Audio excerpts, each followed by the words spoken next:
Hello everyone, Michael McCabe, aka Hit the Target 63 here, back with another video. And tonight we're going to be doing things a little differently here on this channel.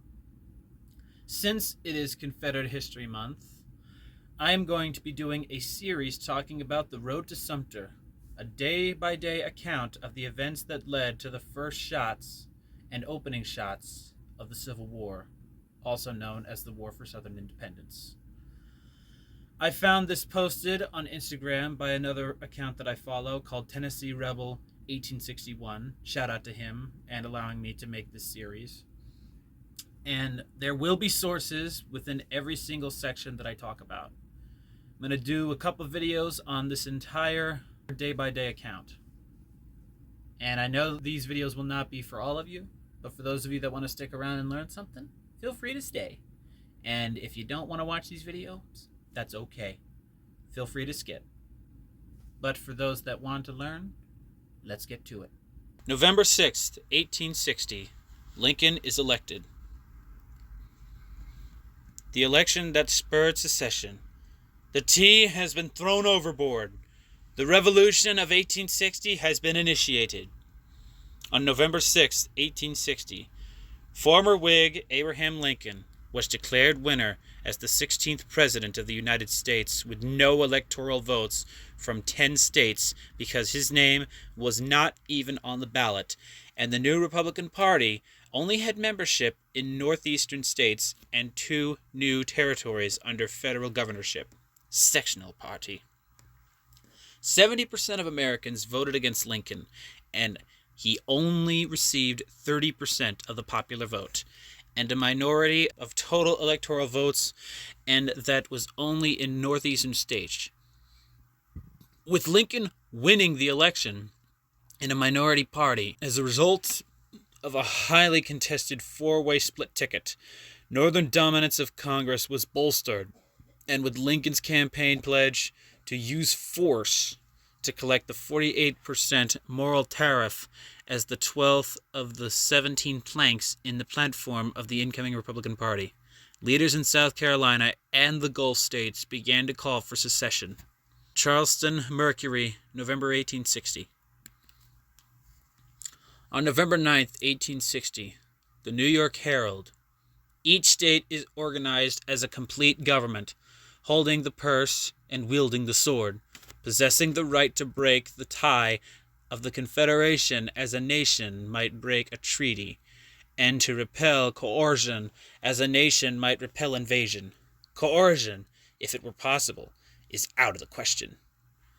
The new Republican Party also made an extremely unpopular pledge in their platform to eliminate popular sovereignty for new states entering the federal union, which blatantly violated the federal Constitution's limitations of power under the 10th Amendment. Once popular sovereignty was eliminated by federally appointed governors in territories, the federal government would then determine what rights a new state would be allowed to have without consent of its people. Both Southern and Northern newspapers began to condemn the actions of Congress concerning the moral tariff, elimination of popular sovereignty, and Lincoln's blatantly sectional election. Note, Lincoln did not even make the ballot requirement in Alabama, Arkansas, Florida, Georgia, Louisiana, Mississippi, North and South Carolina, Tennessee, and Texas. Here are the sources on that segment. November 7th, 1860, secession begins.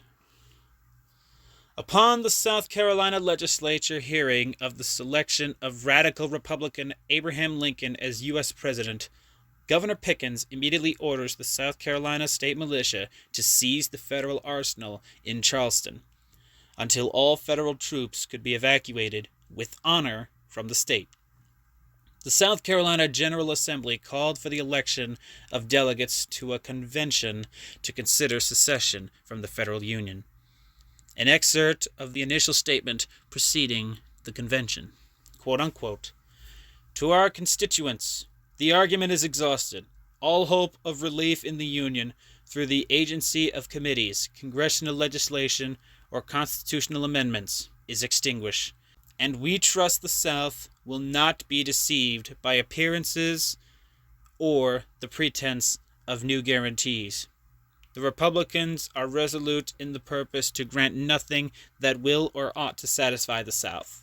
We are satisfied the honor, safety, and independence of the Southern people are to be found only in a Southern Confederacy, a result to be obtained only by separate state secession. South Carolina Governor Francis Wilkinson Pickens ordered the state militia to surround the federal arsenal. On the 7th instant, I received an order from Colonel Gardner, commanding troops in the harbor, to issue to him all of the fixed ammunition for small arms, percussion caps, primers, and sea at this arsenal, such a step being advisable in his estimation for the better protection of the property in view of the excitement now existing in the city and state.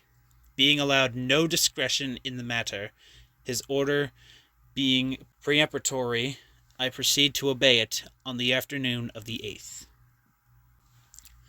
Frederick C. Humphrey, Military Storekeeper Ordnance, commanding to the C.H.K. Craig, Chief of Ordnance, USA, Washington, D.C., November 10th, 1860. Quote, unquote, the arsenal remained under guard by both Federal and South Carolina militia until December 30th, 1860, at which time the South Carolina militia surrounded the arsenal and demanded its immediate surrender. Charleston, December 30th, 1860, around 10:30 a.m., quote unquote, Sir, I herewith demand an immediate surrender of the U.S. arsenal at this place and under your charge, and a delivery to me of the keys and contents of the arsenals, magazines, and sea. I am already proceeding to occupy it with a strong armed detachment of troops. I make the demand in the name of the state of South Carolina and by virtue of an order from its governor, a copy of which is enclosed. End quote. Very respectfully, John Cunningham, Colonel 17th Regiment Infantry, SCM, quote unquote. Sir, this arsenal has today been taken by force of arms. What disposition am I to make of my command? End quote. Here are the sources of that part. Moving on to November 9th, 1860. New York Herald article. On November 9th, 1860, the New York Herald, quote unquote, each state is organized as a complete government holding the purse and wielding the sword, possessing the right to break the tie of the Confederation as a nation might break a treaty, and to repel coercion as a nation might repel invasion. Coercion, if it were possible, is out of the question, and the source is listed right there. Now on to the next day, on the 10th. The resolution to call the election of Abraham Lincoln as U.S. President a hostile act. November 10th. The resolution to call the election of Abraham Lincoln as U.S. President a hostile act. The resolution was submitted by John Winsmith of Spartanburg District to the South Carolina House of Representatives General Assembly. Lincoln simply did not even qualify to be on the ballot in 10 states, was selected from a split ticket with a small minority of votes in a purely sectional election. Following the resolution, James Chestnut of South Carolina became the first senator to resign from the Senate and declared support for the Palmetto State and a new Confederacy. He would later become a delegate to the Confederate State of America Provisional Congress, helped draft the Confederate States Constitution, and Jefferson Davis commissioned Chestnut as an aide-de-camp as colonel under General Pierre G.T. Beauregard. On April 23, 1864, he was appointed brigadier general and assigned to command the reserve troops in South Carolina, a position he held through the remainder of the war. South Carolina Senator James Henry Hammond followed Chestnut in resignation November 11, 1860. That this General Assembly is satisfied that Abraham Lincoln has already been elected President of the United States, and that said election has been based upon principles of open and avowed hostility to the social organization and peculiar interests of the slaveholding states of this U.S. Confederacy. Resolved, that it is the sense of this General Assembly that South Carolina is now ready to dissolve her connection with the government of the United States, and earnestly desires and hereby solicits the cooperation of her sister slave-holding states in such movement. Resolved, that the governor be requested forthwith to forward a copy of the foregoing resolutions to the governor of each of the slaveholding states of this U.S. Confederacy, with the request that it may be submitted to their respective legislatures. End quote. George A. Trenholm introduced a resolution regarding the election of a evil Republican president. Additionally, South Carolina ought to preserve her sovereign rights by raising supplies and preparing a plan to arm the state. Due to the similarities of these two resolutions, Winsmith's resolution was added as an amendment to the Trenholm resolution. On November 10, 1860, the resolution was discharged as a special order. Note, Lincoln and the new Republican Party were committed to collect the proposed 48% moral tariffs by force, yet the new radical Republicans pledged in their platform not to interfere with the institution of slavery where it exists. Here are the sources. November 19th, 1860. This information here talks about what happened. I'll just let you read this for a bit because it's going to take me way too long and I don't want this video to be longer than it is. Got it all? Good. Let's go.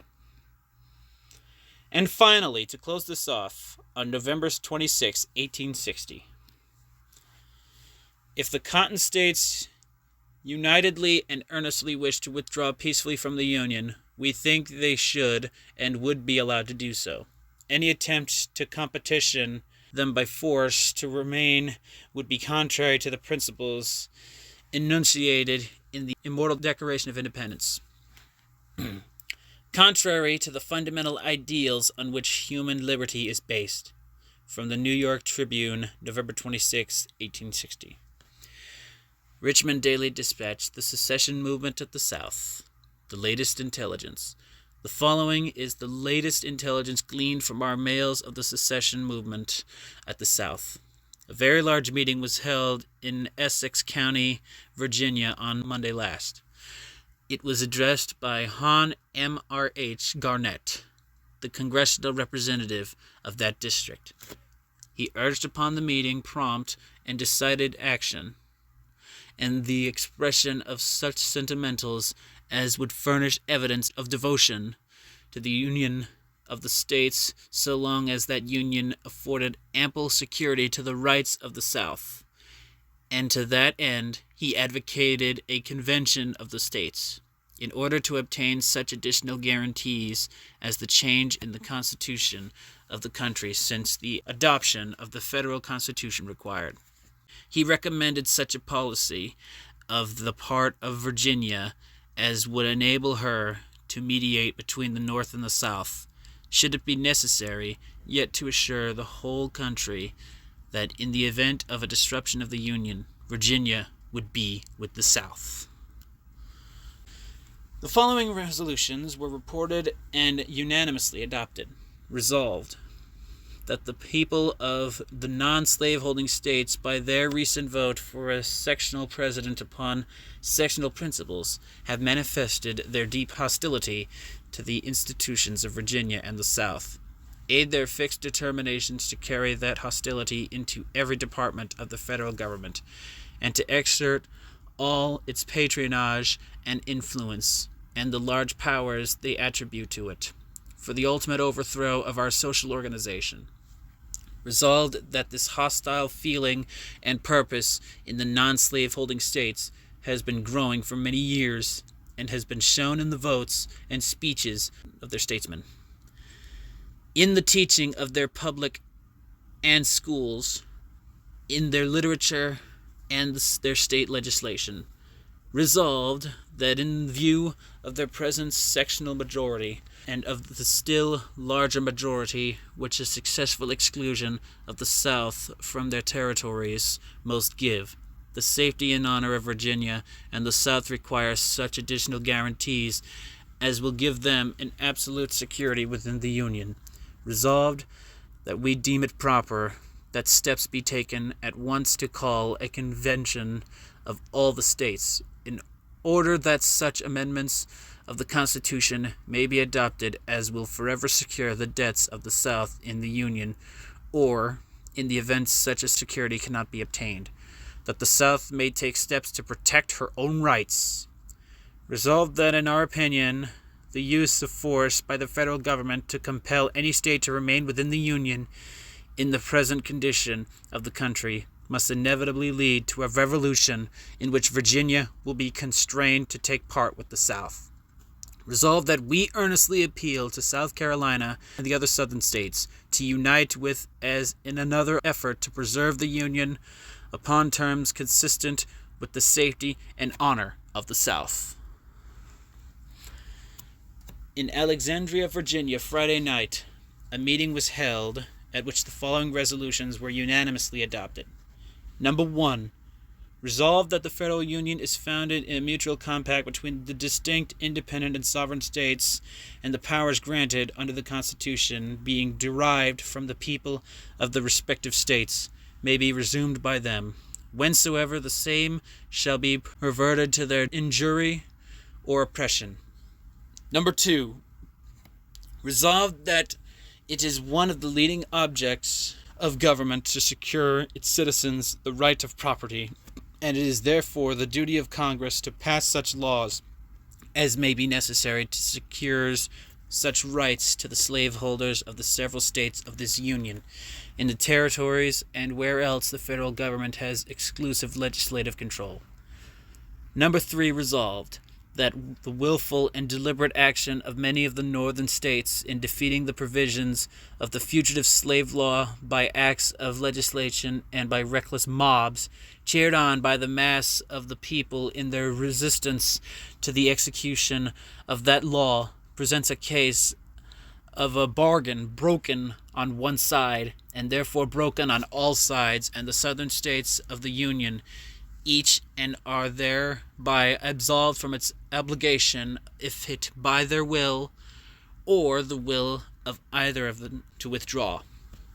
Number 4. Resolved, that we regard the election of Abraham Lincoln and Hannibal Hamlin to the presidency and vice presidency of the United States by suffrages of one part of the Union only to rule over the whole United States, and that part holding doctrines and doing acts at war with the domestic, social, and political institutions of the other, as an emphatic affirmation of a purpose long since avowed to destroy those institutions, and therefore as leading inevitably to the destruction of this beautiful fabric reared by our forefathers, cemented by their blood, and bequeathed to us as a priceless inheritance.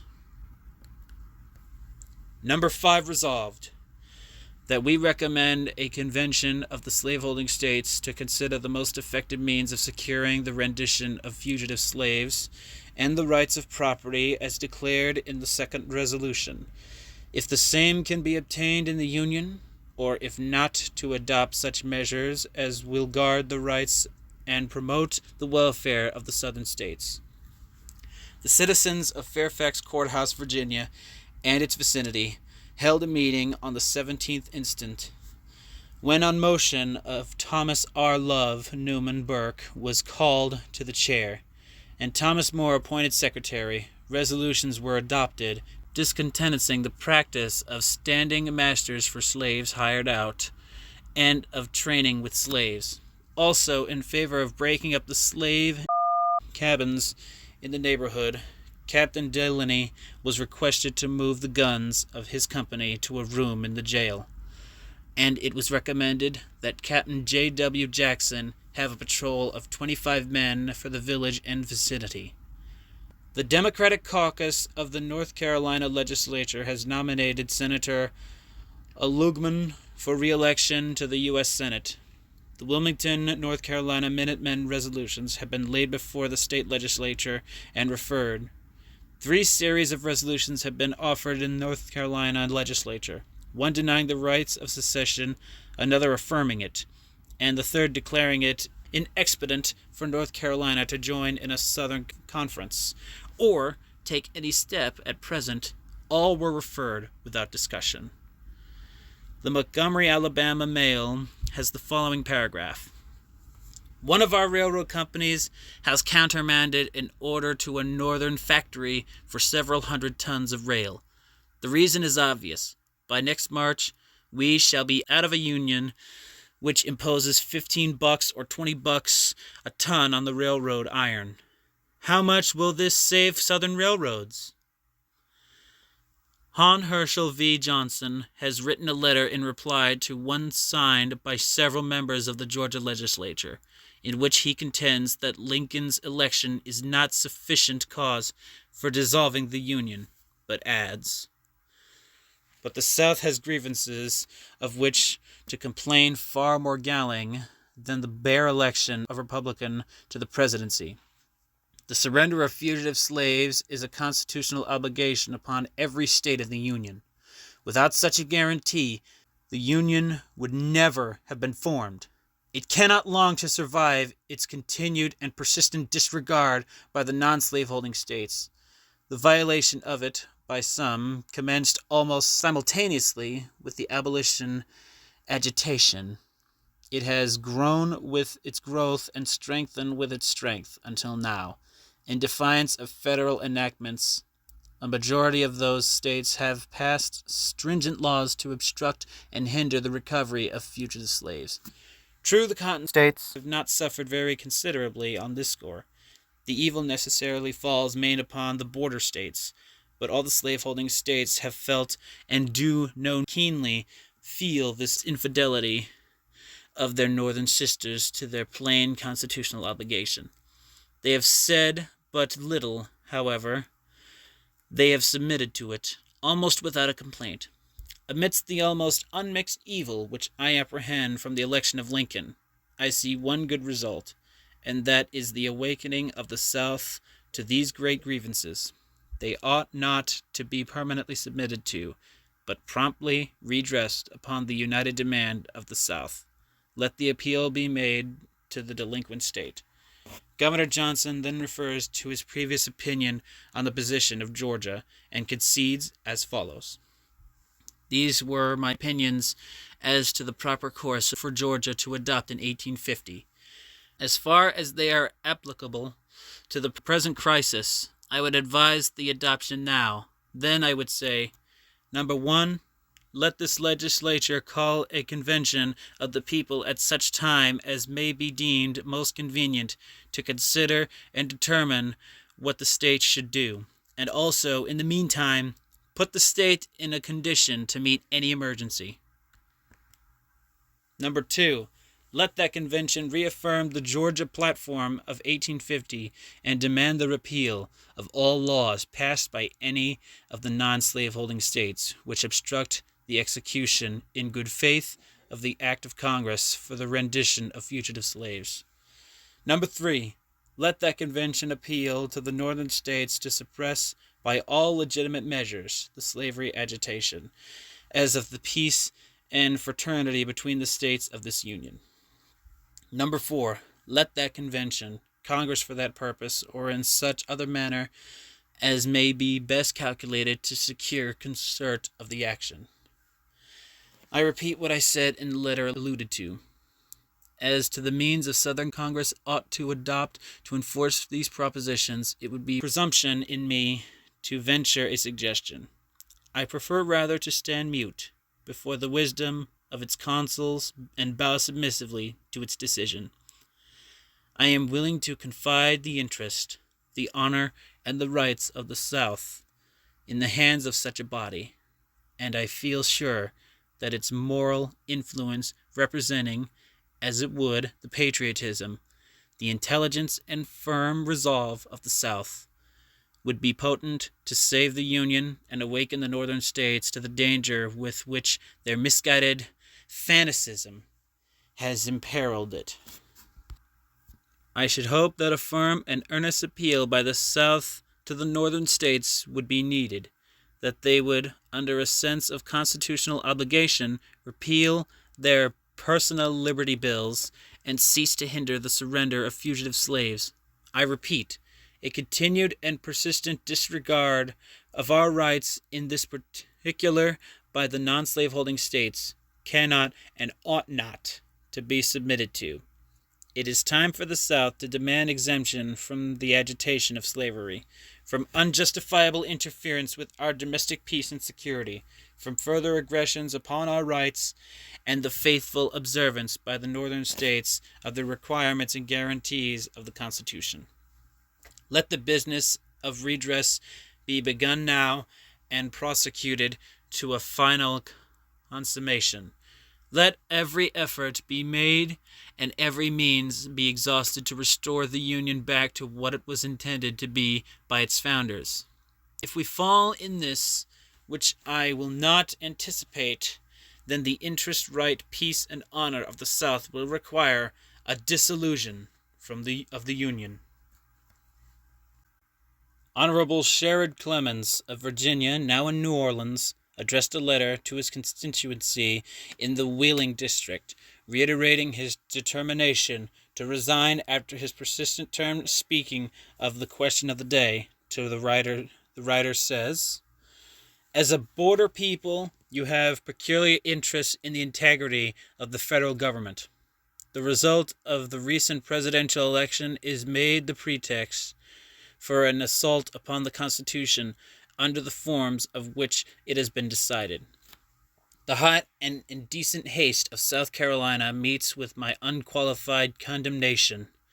It perils whatever of merit there may have been hitherto in the cause of the South. It affords no remedy for alleged grievances, but will intensify every one of them. It may precipitate a revolution which will end in a return to colonial dependence under the Crown of England, or in making the Cotton States mere stipendiaries upon the despotism of France. It is not necessary now to enlarge upon these considerations. I thank God I have lived to do you some service in this crisis. I shall resume my seat at the commencement of the session, and by my vote and by my voice I shall resist the consummation of this great wrong against the Constitution and the laws. I shall obey no command except that which comes from you. If you should differ in opinion with me, if you should think that treason to the Confederacy should be dignified with the name of patriotism, let your instructions meet me at Washington, and I will at once resign into your hands all of the official power you have so generously conferred upon me." The following dispatches from Charleston and Columbus are published. Charleston, November 23rd.